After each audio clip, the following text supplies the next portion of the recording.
Oke, eh, kita share screen dulu ya.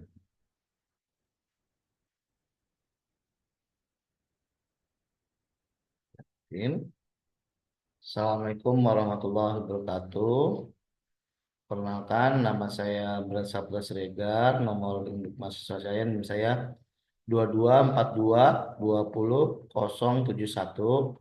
Saya mahasiswa S2 Ilmu Komunikasi Universitas Paramadina. Saat ini saya akan menjelaskan tugas saya, yaitu tugas UTS, mata kuliah teori dan praktik komunikasi, dosen Bapak Wahyu Tama. Saya akan mengambil analisis saya adalah analisis pola komunikasi guru dan murid di era digital. Next,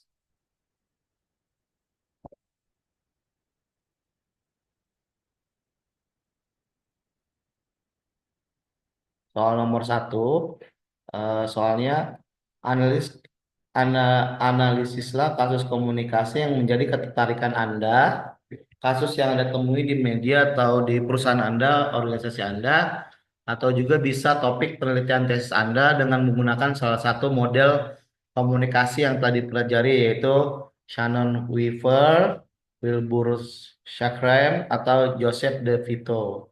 Gunakan konsep-konsep yang ada pada masing-masing model tersebut. Oke, saya akan presentasi. Saya akan presentasi ini akan membahas analisis pola komunikasi antara guru dan murid di Nizamia Andalusia School melalui media digital, khususnya akan menggunakan WhatsApp.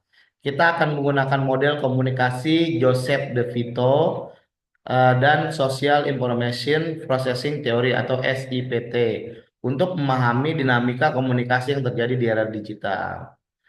Jadi model komunikasi Joseph De Vito adalah ada 7 elemen utama. Yang pertama adalah sumber penerima, 2 pesan, 3 saluran, 4 gangguan, 5 umpan balik, 6 konteks, dan 7 efek. Proses transaksionalnya adalah komunikasinya bukan satu arah, melainkan pertukaran pesan simultan. Setiap elemen saling mempengaruhi keberhasilan komunikasi. Model komunikasi Joseph De Vito menekankan bahwa komunikasi adalah proses transaksional dan dinamis yang melibatkan 7 elemen utama. Model ini menekankan bahwa komunikasi tidak bersifat satu arah, melainkan merupakan pertukaran pesan secara simultan antara komunikator dan komunikan. Next, elemen De Vito dalam komunikasi digital di Nizamia Andalusia. Yang pertama lah sumber penerima. Guru dan murid bergantian berperan sebagai pengirim dan penerima pesan. Jadi guru dan murid kita sebagai sumber atau penerima pesan. Pesan, informasinya yang disampaikan adalah informasi akademik, mengenai tugas, pengumuman-pengumuman sekolah dalam bentuk tes, gambar, atau dokumen, dan informasi lainnya yang disampaikan melalui pesan tersebut. Salurannya, kita menggunakan aplikasi WhatsApp sebagai media penghubung komunikasi yang mudah diakses dan fleksibel. Dalam konteks komunikasi di Nizamia Andalusia School, melalui media digital, guru dan murid secara bergantian berperan sebagai pengirim dan penerima pesan. Pesan yang disampaikan mencakup informasi akademik, seperti materi-materi pelajaran, tugas-tugas, dan pengumuman sekolah. Saluran digunakan adalah aplikasi WhatsApp. Next. Nah, gangguan, umpan balik, konteks, dan efeknya. Gangguan, jadi kalau misalkan menggunakan konsep ini, gangguannya itu tergantung sama koneksi internet. Koneksi internetnya tidak stabil atau kesalahan memahami pesan, gangguannya. Umpan balik, tanggapan langsung dari murid untuk memastikan pesan yang dipahami. Jadi dengan WhatsApp, jadi kita lebih mudah mendapatkan umpan balik. Konteksnya informal, namun tetap dalam koridor pendidikan. Efeknya meningkatnya partisipasi siswa dalam kemudahan penyampaian informasi. Jadi juga mereka dapat informasi lebih mudah. Bahkan mereka kalau misalkan partisipasi dalam bertanya juga bisa dalam umpan balik. Gangguan dalam komunikasi digital bersifat teknis atau semantik. Semantik adalah kesalahan penggunaan bahasa. Umpan balik terjadi dalam bentuk tanggapan langsung dari murid. Konteks komunikasi bersifat informal, namun tetap dalam koridor pendidikan. Efek dari komunikasi digital ini adalah meningkatnya partisipasi siswa. Next.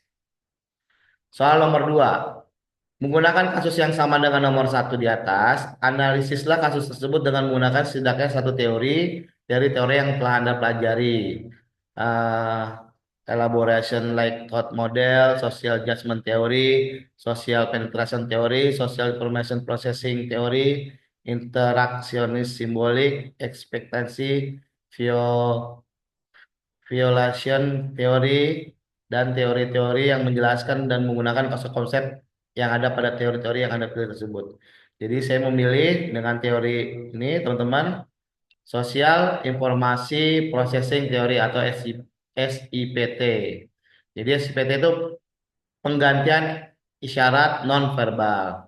Jadi bisa menggunakan emoji, gaya bahasa, dan kapitalisasi huruf menggantikan ekspresi wajah. Kedua, waktu membangun hubungan. Hubungan interpersonal membutuhkan lebih banyak waktu dibandingkan interaksi langsung. Hiperpersonal komunikasi.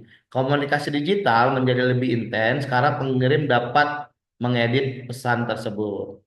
Social Information Processing Theory atau SPT adalah teori komunikasi yang dikembangkan oleh Joseph Walter pada tahun 92. Teori ini berfokus pada komunikasi interpersonal melalui media komputer atau disingkat dengan CMC atau CMM, media komunikasi. Seperti apa? Seperti email, chatting, forum online, dan media sosial lainnya. SCPT menjelaskan bahwa hubungan interpersonal dapat berkembang melalui media komunikasi berbasis komputer CMC.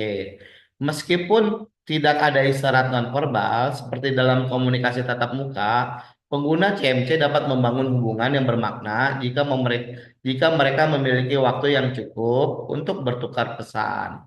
Next, penerapan sosial informasi processing teori SIPT di Nizami Andalusia. Yang pertama, emoji dan gaya bahasa. Guru dan murid menggunakan simbol untuk menyampaikan emosi dan niat. Jadi dengan emoji atau dengan gaya bahasa, guru dan murid bisa menggunakan simbol-simbol untuk menyampaikan emosi dan niat. Kedua, kepercayaan bertahap. Jadi guru membangun kepercayaan melalui percakapan WhatsApp. Ketiga, kenyamanan murid.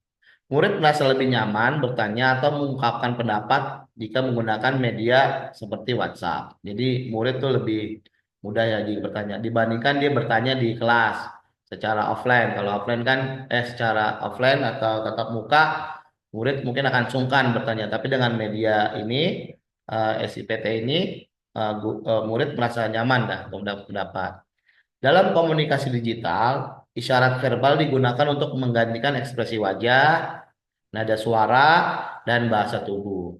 Guru dan murid menggunakan simbol dan ekspresi tertulis untuk menyampaikan emosi dan niat.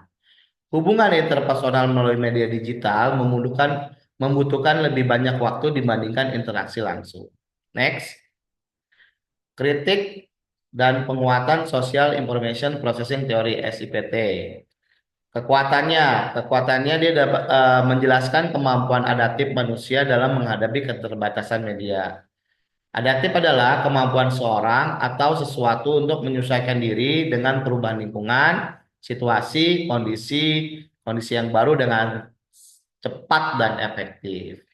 Kritiknya mengabaikan dampak negatif teknologi seperti distraksi dan potensi miskomunikasi.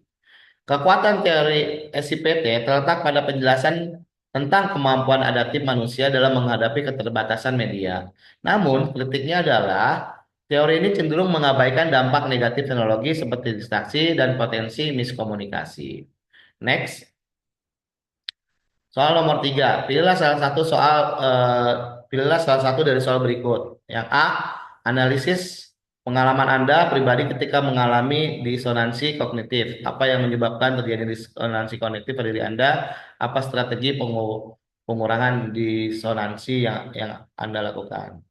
Yang B, dengan menggunakan teori of result action, atau disingkat TRA atau Theory of Planned Behavior, analisa salah satu sikap masyarakat Indonesia yang menurut Anda perlu diubah seperti misalkan kedisiplinan, integritas, budaya korupsi, kesadaran lingkungan, gaya hidup sehat, budaya literasi, dan lain sebagainya. Jelaskan berbagai faktor yang mempengaruhi sikap masyarakat tersebut dan apa yang dapat dilakukan untuk mengubah sifat tersebut. Jadi untuk nomor tiga saya menggunakan soal yang B, yaitu budaya korupsi. Next.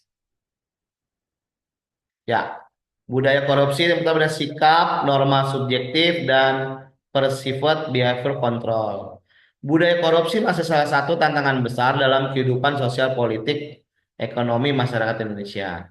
Untuk memahami mengapa perilaku itu begitu sulit diubah, kita bisa menganalisisnya dengan melalui teori of resonant action atau TRA dan teori of planned behavior TPB. Nah, mengubah sikap terhadap korupsi.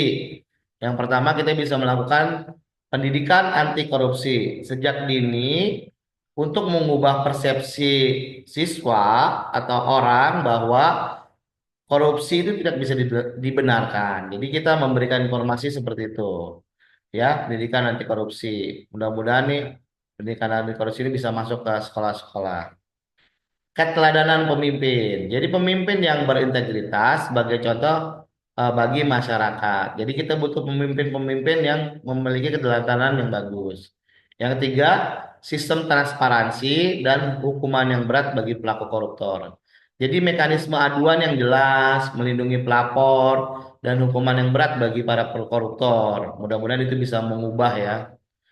Untuk mengubah sikap masyarakat terhadap korupsi, perubahan harus dimulai dari mengubah persepsi bahwa korupsi adalah sesuatu yang tidak bisa dibenarkan, membangun norma sosial, membangun norma sosial baru, bahwa korupsi adalah perilaku yang tidak bisa diterima secara moral dan hukum, dan memberikan alternatif dan memberdayakan masyarakat agar merasa memiliki kendali untuk menolak korupsi.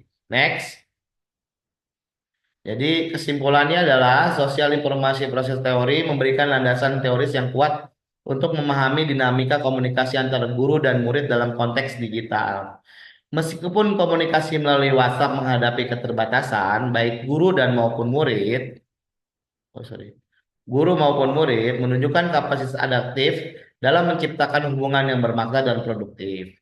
Teori ini juga menegaskan bahwa hubungan yang dibangun secara online tidaklah inferior, melainkan hanya membutuhkan waktu, strategi, dan pemahaman komunikasi yang lebih mendalam untuk mencapai kedalaman relasi yang setara dengan interaksi tatap muka.